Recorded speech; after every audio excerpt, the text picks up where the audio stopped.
Assalamualaikum warahmatullahi wabarakatuh.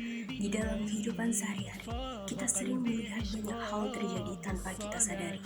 Ada kejujuran, ada kebaikan, tetapi ada juga perbuatan yang diam-diam merusak kepercayaan.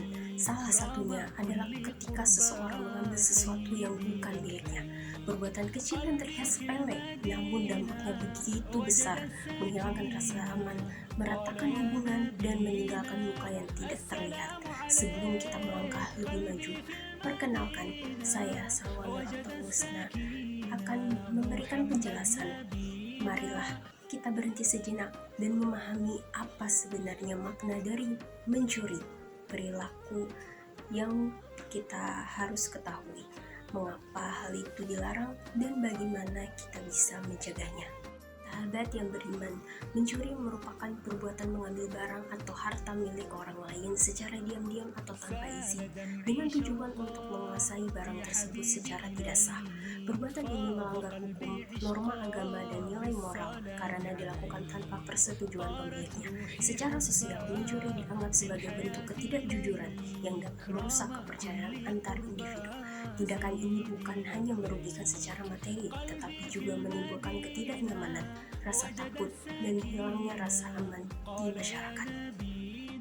Hamba yang dirahmati oleh Allah Subhanahu wa Ta'ala, adapun firman Allah Subhanahu wa Ta'ala dalam surah Al-Maidah ayat 38 yang artinya, adapun orang laki-laki maupun perempuan yang mencuri, potonglah tangan keduanya sebagai balasan atas perbuatan yang mereka lakukan dan sebagai siksaan dari Allah, dan Allah Maha Perkasa, Maha Bijaksana. Quran Surah Al-Maidah ayat 38.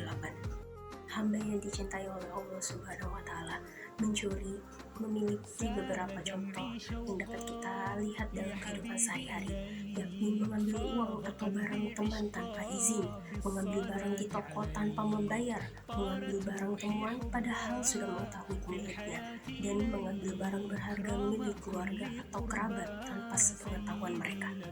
Sahabat beriman, adapun dampak bagi pelaku yang melakukan dosa besar tersebut, yakni mendapatkan dosa besar karena mencuri merupakan perbuatan yang dilarang oleh Allah Subhanahu wa Ta'ala dan juga Rasulnya.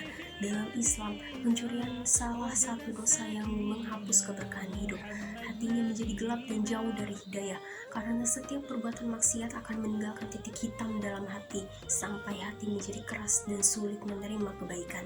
Hilangnya keberkahan rezeki, sebab harta yang diperoleh dari hasil mencuri adalah haram dan tidak akan membawa ketenangan, bahkan sering menjadi sumber masalah dalam hidup, hukum dunia dan di akhirat. Di dunia pelaku dapat diberi sanksi hukum, dan di akhirat akan dimintai pertanggungjawaban atas setiap harta yang diambil secara tidak sah. Sahabat yang beriman, marilah kita mulai mencegah perilaku dosa besar tersebut mulai dari diri sendiri, yakni meningkatkan iman kepada Allah, karena iman yang kuat akan menahan seseorang dari perbuatan dosa, termasuk mengambil barang yang bukan haknya, menguatkan rasa muqarabah, yaitu merasa diawasi Allah setiap saat.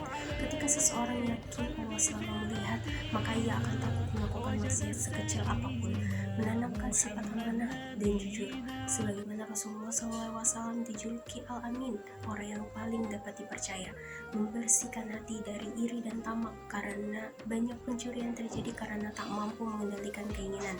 Islam mengajarkan qanaah, yaitu merasa cukup dengan apa yang Allah beri. Demikianlah, terkadang seseorang mengambil sesuatu yang bukan miliknya diam-diam tanpa izin, seolah tidak ada yang melihat, tapi sebenarnya ada yang selalu melihat, yaitu hati kita sendiri. Mencuri bukan hanya soal hilangnya barang, tapi hilangnya kepercayaan dan kedamaian, karena setiap tindakan kecil yang tidak jujur meninggalkan jejak besar dalam hidup orang lain.